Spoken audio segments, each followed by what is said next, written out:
Agarra-te ao eu sou.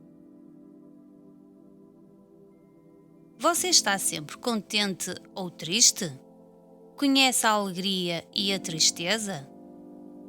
Chama-os como quiseres. Para mim, são apenas estados da mente. E eu não sou a mente. O amor é um estado mental? Novamente, depende do que queres dizer por amor. O desejo é certamente um estado mental, mas a percepção da unidade está além da mente. Para mim, nada existe por si mesmo. Tudo é o eu. Tudo é o meu próprio eu. Ver-me a mim em todos e todos em mim, certamente é amor. Quando vejo algo agradável, eu quero-o. Quem o quer exatamente? O eu ou a mente? A pergunta está mal colocada. Não há quem. Há desejo, medo, raiva, e a mente diz: eu sou isto, isto é meu.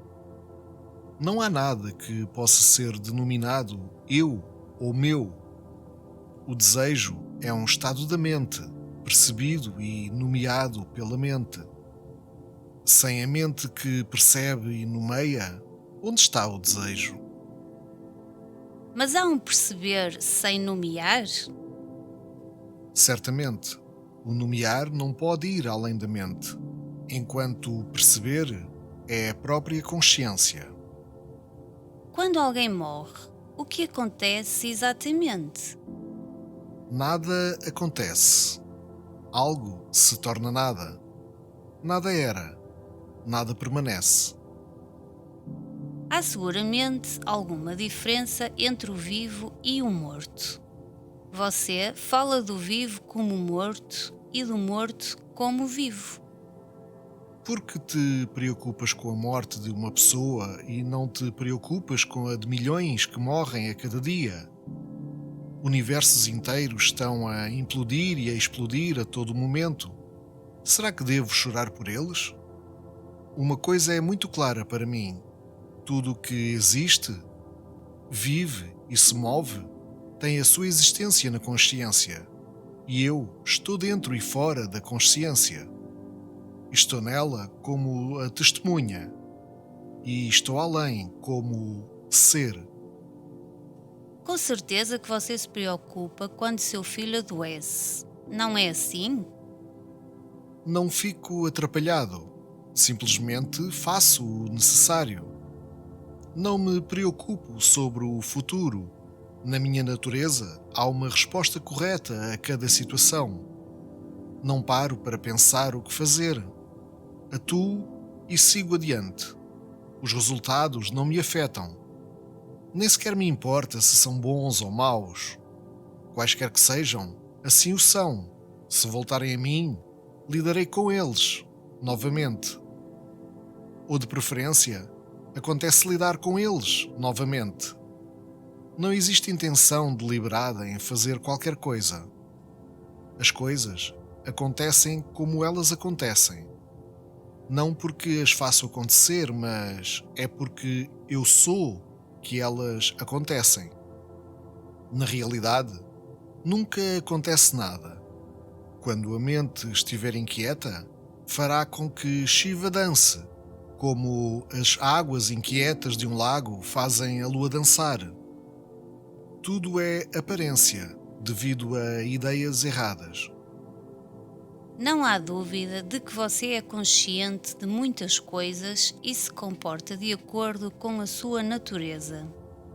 Você trata uma criança como uma criança e um adulto como um adulto. Como cada gota do oceano carrega o gosto do oceano, assim cada momento traz consigo o sabor da eternidade. Definições e descrições têm o seu lugar como incentivos úteis para a busca, mas tu deves ir além delas.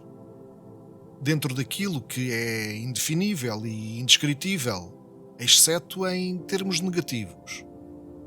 Eu existo no seu mundo assim como você existe no meu?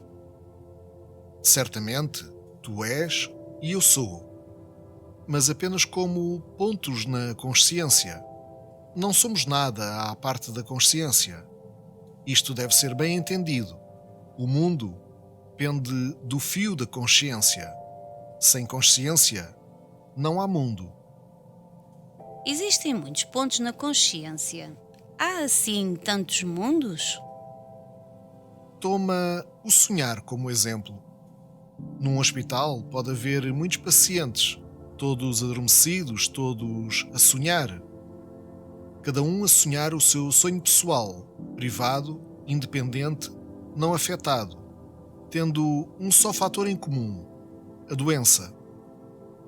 De modo análogo, a nossa imaginação do mundo real tornamo-nos divorciados da experiência comum e encerramo-nos numa nuvem pessoal de desejos e temores, imagens e pensamentos, ideias e conceitos.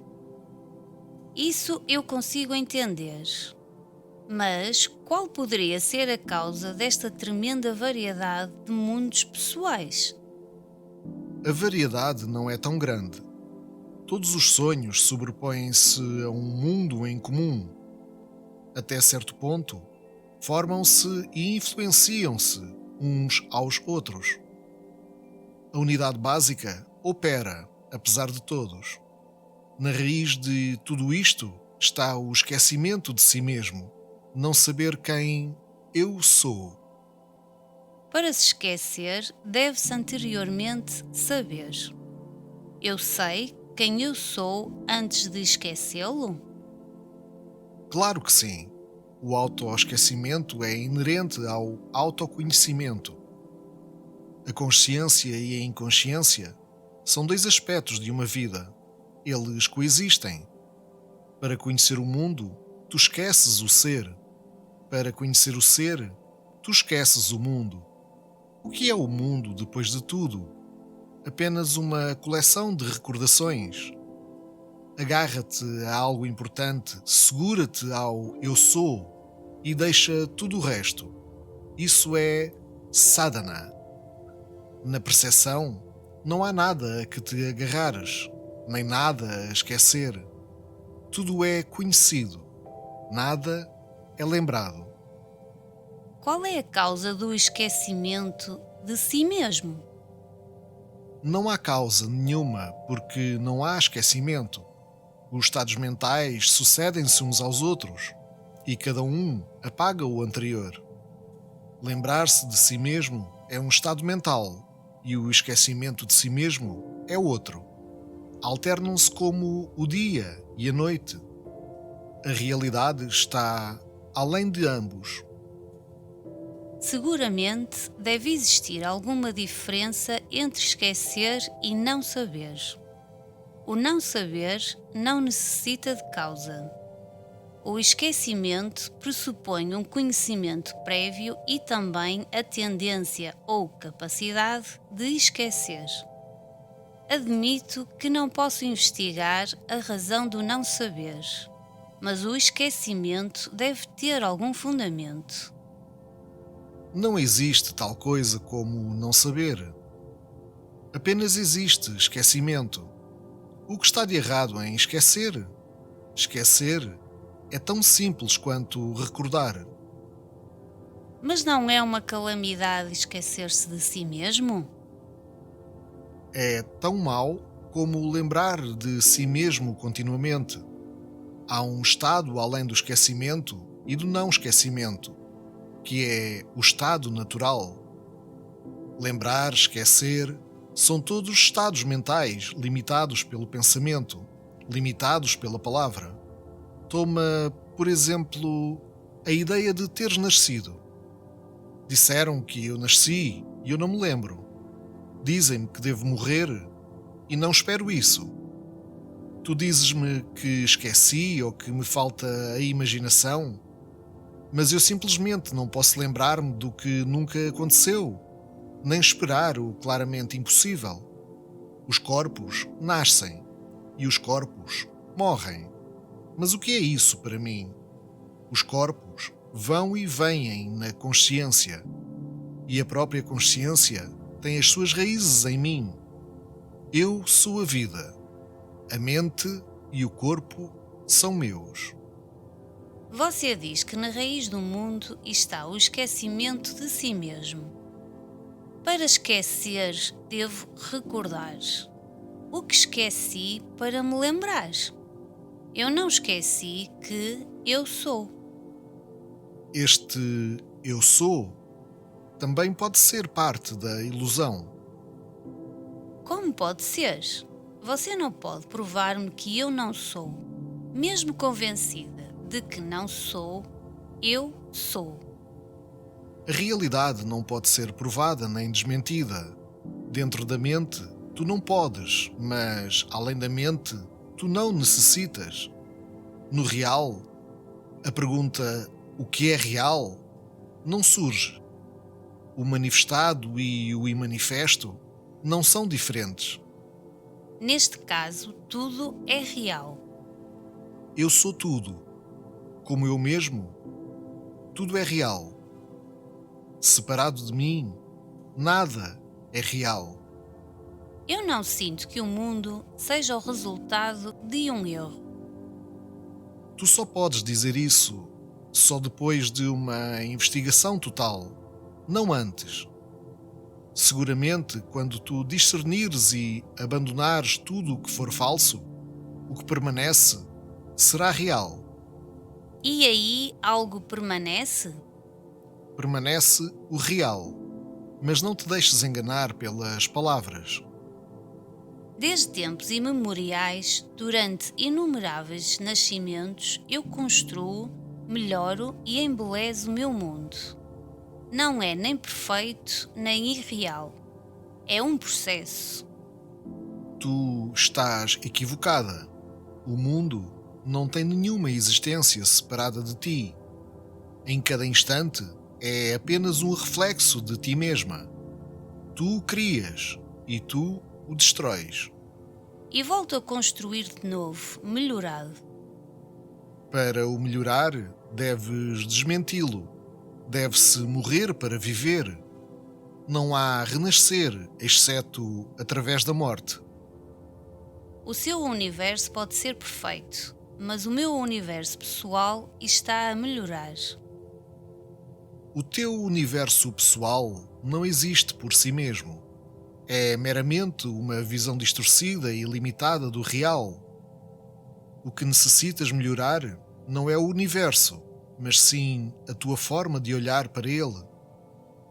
Como é que você o vê? É um cenário em que se representa um drama mundial. A qualidade da atuação é tudo o que importa. Não o que os atores digam ou façam, mas como o dizem e como o fazem. Eu não gosto dessa ideia de Lila, esse drama. Prefiro comparar o mundo a um pátio de trabalho onde nós somos os construtores. Tu levas as coisas muito a sério. Que há de mal em representar um drama? Tu só tens um propósito enquanto não fores completa. Até então, a perfeição, a plenitude, é o propósito. Mas, quando tu és completa em ti mesma, plenamente integrada, interna e externamente, então tu desfrutas do universo e não trabalhas nele. A quem não estiver integrado, pode parecer que trabalhas arduamente, mas isso é a sua ilusão. Os desportistas parece que fazem tremendos esforços. O único motivo é jogar e mostrar-se. Quer dizer que Deus está simplesmente a divertir-se, ocupado numa ação sem propósito? Deus não só é verdadeiro e bom, como também é belo. Ele cria a beleza só pela alegria disso. Bem, então assim a beleza é o seu propósito. Porque introduzes o propósito. O propósito implica movimento, mudança, um sentido de imperfeição. Deus não pretende nenhuma beleza. Tudo o que faz é belo. Dirias tu que uma flor está a tentar ser bela? Não, é bela pela sua própria natureza. De modo semelhante, Deus é a própria perfeição, não um esforço para a perfeição. O propósito preenche a si mesmo na beleza. O que é o belo? Qualquer coisa percebida através da felicidade é bela. A felicidade é a essência da beleza. Você fala de Sat Chit Ananda, existência, consciência, êxtase. O que eu sou é óbvio. O que conheço é óbvio. Que sou feliz não é em absoluto óbvio. Para onde foi a minha felicidade? Sê totalmente consciente do teu próprio ser e serás conscientemente feliz. Porque separares a tua mente de ti mesma e a pôres no que tu não és, perdes o sentido de bem-estar, de estares bem. Há dois caminhos diante de nós: o caminho do esforço, Yoga Marga, e o caminho sem esforço, Boga Marga.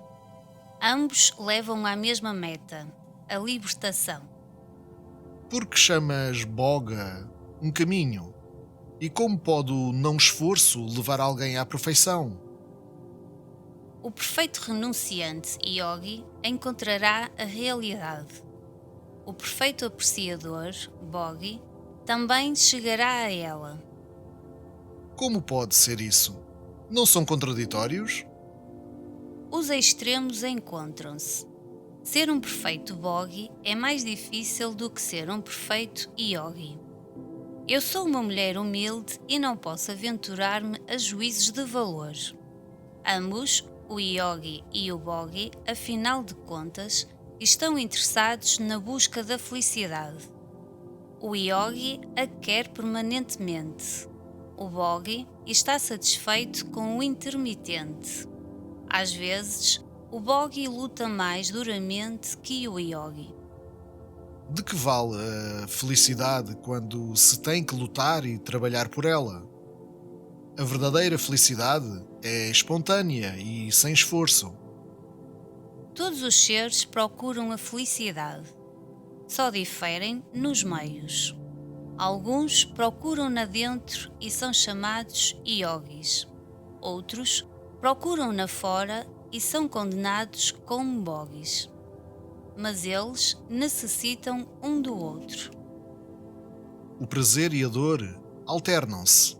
A felicidade é inabalável. O que se pode procurar e encontrar não é o verdadeiro. Encontra o que nunca perdeste. Encontra o inalienável.